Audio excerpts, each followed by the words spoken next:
বাজানো খুব গভীর মনোযোগ দিয়ে শুনবে আমার ভাইরা ও বন্ধুরা, প্রধান বাবাজিরা, যদি কবরে চলে যাওয়ার ফেরেশতারা যদি মায়ের শুরু করে দেয়, সেখানে যাওয়ার মতন কোনো মানুষ সহযোগিতা করতে পারবে না। কথা বলেন ঠিক কিনা? এভাবেই তিনি আলোচনা করেন। এরপরে আরেকজন বক্তা আছে হাফিজুর রহমান সিদ্দিকী। তেনার আলোচনা ধরনটা আবার অন্যরকম।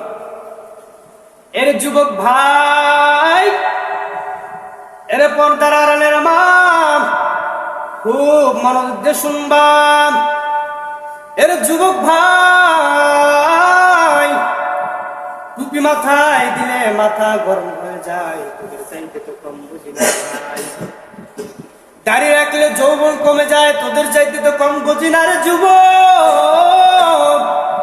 লম্বা জামা গায়ে দিলে গরম লাগে, তোর চাইতে তো কম বুঝি না রে যুবক ভাই। কি মনে করতেছ? দুনিয়াটা কিন্তু বেশি দিনের জায়গা না। একজন আল্লাহর ওলির কথা তোমাদেরকে জানাই রে যুবক ভাই। বড় পীর আব্দুল কাদের জিলানী রহমতুল্লাহ আলাইহি রাস্তা দিয়ে হাঁটতেছেন, এমন সময় একটা কুকুরের সাথে দেখা। কুকুর বড় পীর আব্দুল কাদের জিলানী রহমতুল্লাহ আলাইহিকে জিজ্ঞেস করলেন, ও আব্দুল কাদের জিলানী, বলো তুমি ভালো নাকি আমি ভালো? বড় পীর আব্দুল কাদের জিলানী রহমতুল্লাহ আলাইহি তিনি মুরাকাবায় বসে গেলেন।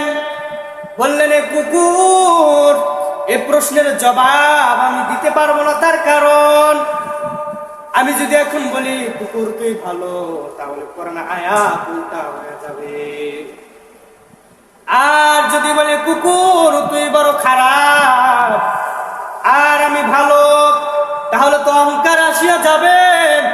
এবার কুকুরকে প্রশ্ন করলো, বললো, কুকুর, তোমার আমার প্রশ্নের জবাব হলো তোমাকে আমাকে আগে কবরে যেতে হবে।